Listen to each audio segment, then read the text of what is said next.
Number one, and you've heard me preach about this too, so this shouldn't be too foreign to you. First, God is omniscient. Omniscient means all-knowing. That's what it means, all-knowing. God knows you inside and out. God knew you, like he told Jeremiah, I knew you before you were born. I knew you before you were in your mama's womb. That's going back. God knew us before we were even a twinkle in mama's eye. Okay? Or daddy's eye, however they say that. God knew us from the beginning of time. God knew us because he's all-knowing. And he also knows exactly what we're going to do and how it's going to end. Yes, he does. But that's up to us partly too. It's up to us. I didn't say this is where it comes in rough. I'm glad you brought that up. That's awesome. You just brought up one of the most awesome questions. All right, listen to this.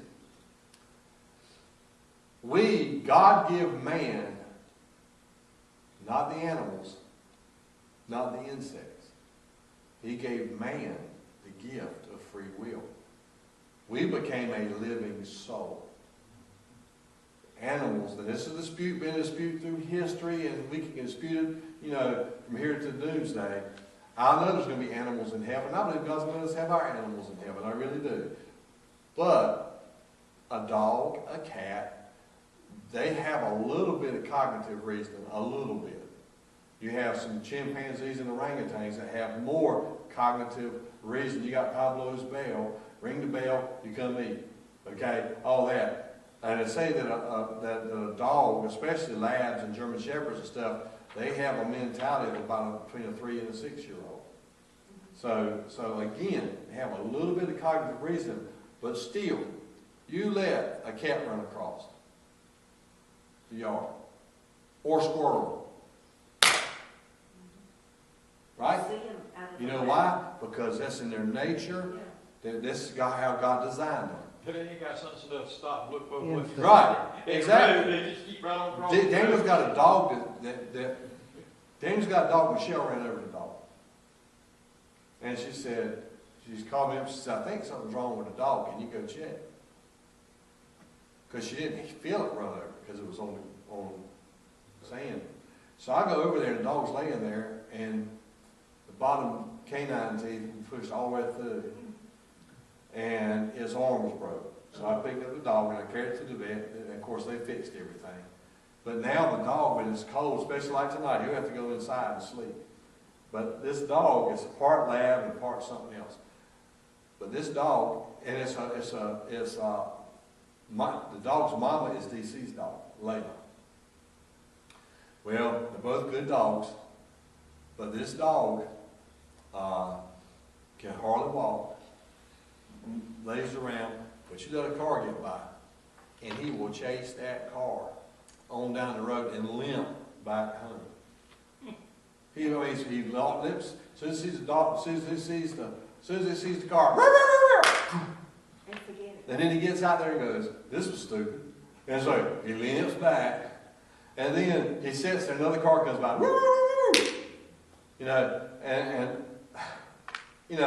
it's just crazy, but that's in their nature. The same way, you think about it. Who teaches a spider to spin a web? Does he go to web spinning school? No, it's in his nature. It's instinct. They follow their instinct. Yeah, my dogs watch me limp around some way she limps. Yeah. Let's keep with my dog limp. Yeah. All right. Have you ever seen how kangaroos are born? A kangaroo's born and then it crawls. A little bitty thing crawls into its mama's pouch. Yeah, and then it finds its source of nourishment and hooks right to it. Okay, but someone's going to say is though that's all part of nature. What about a human baby? Does a human baby know where to go? Can a human baby take care of itself? I love to watch Nat Geo and them things. And I watch a baby giraffe being born, and he's up running around. Watch other animals. They're up running around, and they're taking care of themselves, and they're out hunting. And they're only a couple of days old. They're already out hunting.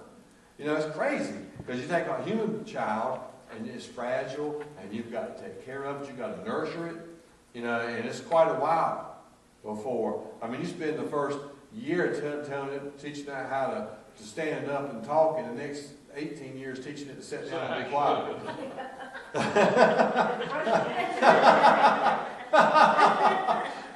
So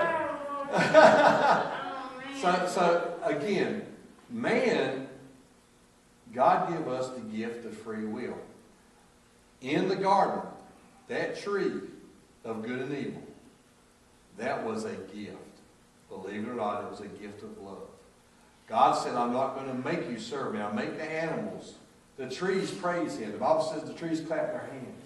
The trees have no other choice. They have to clap their hands. The animals, they know there's a God. They feel it. And they will praise God in the animal way. But you know what?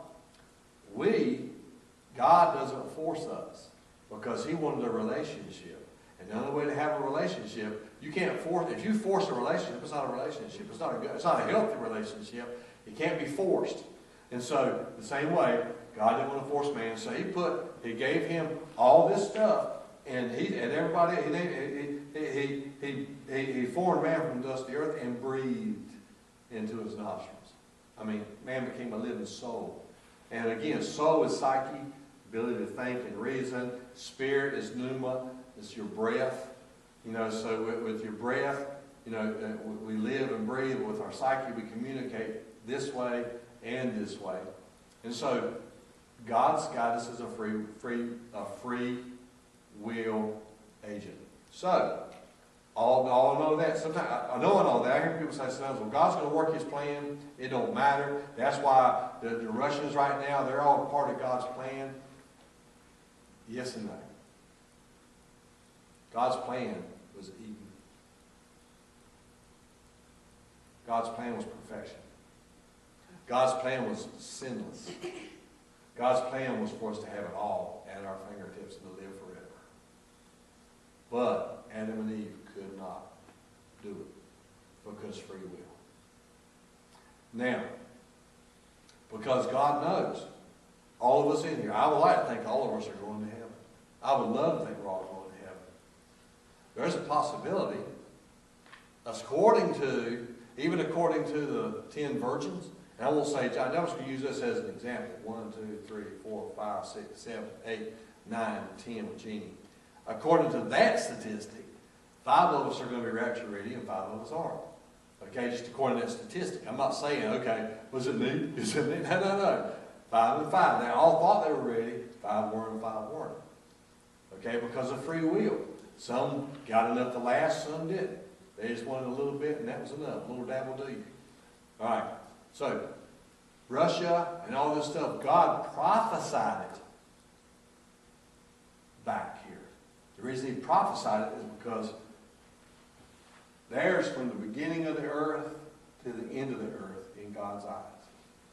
Matter of fact, I was watching a TV show. They're building this telescope that's like 100 times more powerful than, or 1,000 times more powerful than the Hubble. And I was watching the Hubble, and they took the Hubble and just put it out into space. And as they put it out in space, time lapse, just a quick shot, time lapse, quick shot, time lapse, quick shot. And you see, because that universe is expanding, God put it in motion, and it's expanding. So you see the universe expanding. And with that one shot this way, you can see full galaxies, you can see the starting of galaxies, you can see stars exploding, and just in one direction. It said you could not count all the galaxies. Galaxies, not stars, galaxies. Galaxies are thousands of stars. Okay? And it says it's impossible to even think about all this. And the Bible says, this is the spans. The Bible says all of creation and all those thousands upon thousands of galaxies fits in his hand. Like this. Wow. All those thousands upon thousands fits in his hand like that. Wow. Isn't that something? So when we see he's got the whole world in his hand, he got all of it in his hand. Amen? So, God, in the beginning, when he already knew Satan was going to fall. He still created. He created and said, I know this rascal is going to mess up, but I'm going to provide a remedy. Jesus. All right. So now, he looked up ahead and he saw what was going on. So he's looking up at time. He says, well, Russia's going to come up, the bear's going to come up, and the lion, and the bear and the dragon and all this stuff. And so he already knew this because he's outside of time. And so he sees all this stuff. So he says, you know what? I'm going to tell them back here and give them some warning. So it didn't necessarily, sometimes it does say he puts a hook in their mouth and pulls them back. But not all the time. Right? Like he's going to say when Russia attacks Israel, there's going to be a hook. You know, that's going to be oil. Oil's going to be the hook. But here it is. You look here. He's looking here and he's telling these people here. So then he gets the prophets who have never seen a helicopter, who have never seen a F-18, never seen all this stuff, and shows it to them and says, now write it down. And they go, okay. Sees a helicopter and says there's a scorpion. There's a scorpion and it's stinging with its tail. Okay? And he sees the jets going over the mountaintop, says there's chariots leaping from mountaintop to mountaintop. That's all those guys can say. John's on the Isle of Patmos. He's describing the stuff, and he's going, it's too, you know, I've never seen this stuff, so I'm going to tell you what it looks like in my eyes. So, here it is. So God's given us all warning. Some of this, yes, God's plan in all of this is to redeem Israel. The church should be, after the second chapter or third chapter of Revelation, you never hear the church mentioned again. The church should sort of be raptured and gone. The tribulation is for the Jews to turn back to Jesus and to admit they messed up and turn back. That's what it's for, to redeem Israel. Okay, and also it's to reclaim the earth, because right now Satan has a lease on it, but his lease is getting ready to run out. He's God of this world, but it's a lease, it's not an ownership. So God looks, he already knows we're going to heaven. Now here's grace. This is so awesome about grace. Let's just say, and I'll use these for an example so none of y'all, all right, here we go. I'll use this guy sitting here. Maybe that's better. Here's this guy sitting here. He's got an old iron head. And he served God for 25 years. He was awesome. But somewhere along the way, something happened and he turned and he really went south. And eventually he got to the point where he got a reprobate mind. Reprobate mind, God says there comes a time I'm going to turn you over to a reprobate mind. Somebody has a reprobate mind, no longer cares about God, and no longer cares if you say they're going to hell. So the reprobate mind is that bad off. Okay? So here's this guy. He served God. He's done good. Now according to Baptist, Methodist, whoever, because then we get into theology. Not only theology, now we get into doctrine. So when you get into doctrine, some people say, well, he was never saved to start with. Some will say, well, he's saved, he can't lose it. Some are going to say, well, he's saved and he did lose it. Anyway about it, this guy winds up in hell. But along the way, God's grace sustained him, answered prayers, done all kinds of things for him along the way. God answered my prayers before I was saved. He answered many a prayer before I was saved. He protected me before I was saved. So here we go. Then we got, I have known a number of people who say, God doesn't hear a sinner's prayer. Everybody's a sinner, and he hears all prayers. Well, he does hear our prayers. That was Jesus. He was taking context. You got to take that in context. Yeah, I know that, but they don't do that. Yeah. So here we go. Here we go. So God knows already if you're really mean it or not. But God loves you enough. It's like my kids. I got some kids. You know, there have been times where DC or Daniel especially have done things that I honestly have said, is that your kid? I have never seen it. I don't know where they come from. They belong to my wife. Yeah. Honestly, I don't know where they come from. And then there's times, there was times where their mama wouldn't have a blood test, see if they were hers. That's how bad they were. But I'm kidding. But again, they're always going to be mine. And I'm going to look out for them. But it's up to them what road they take. So God already knows, but it's up to you. He puts it out here. That's what predestination is about. Now the Presbyterians teach and Calvinism teaches that God already knows who's going to be saved and who isn't going to be saved. And so no matter what you do, you're going to no matter what you do, if you're going to be saved, you can't be unsaved. If you're not going to be saved, you can't be saved. And that's the craziest mess I've ever heard. But that's what they teach. Okay? Now, that just says that's called the doctrine of predestination, the doctrine in the Presbyterian Church, the doctrine of predestination. The correct doctrine of predestination is God sent his son, Jesus, as light of the world, and he died on the cross in order that every person can be saved. Everyone can be saved. So, God predestined us to go to heaven. All we got to do is accept his sacrifice. That's the predestination right there, the cross. And it's up to us to accept that. If we accept that, no matter how bad we've been, we'll go to heaven. And that's awesome. So, it was just that one sin that didn't let us go. That's just not accepted. Not accepting. That's right. The only thing that you got. That's right. So, here we go. Did I just answer your question? I went all around my elbow then, but we took a journey. I hope it was a good journey. Okay, right. So, oh Lord, you have searched me and you know me. You know when I sit and when I rise. You perceive my thoughts from afar. You discern my going out and my lying down. You are familiar with all my ways. Before a word is on my tongue, you know it completely. Which is pretty cool because usually before the words on my tongue, even when it's on my tongue, I don't know it completely. Sometimes I think tonight, he knew what was on my mind, what was on my tongue. He said, don't say it. And I like this. I like these versions here. It says, "For there is not a word." Here it is. It's 139, 1 through 4. I'm an open book to you, even from a distance. You know what I'm thinking. You know when I leave. You know when I get back. I'm never out of your sight. You know everything I'm going to say before I start the first sentence. Wow. God's awesome.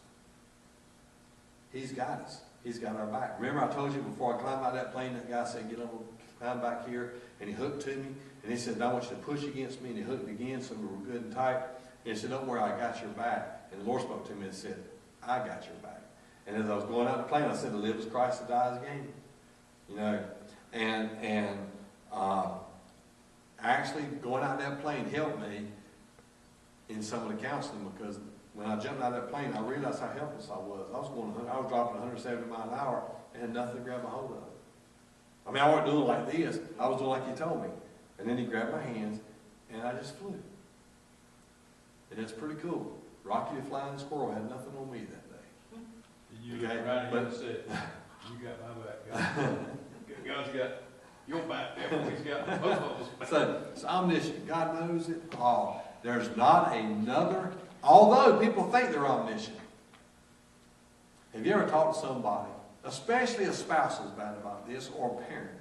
They'll go, you ain't got, what were you thinking? Never mind, I know what you were thinking. Do you really? Really? I mean, that drives me up the wall when somebody tells me, never mind, I know what you were thinking. No. My mother used to say, I know what you're thinking, but you better not say it.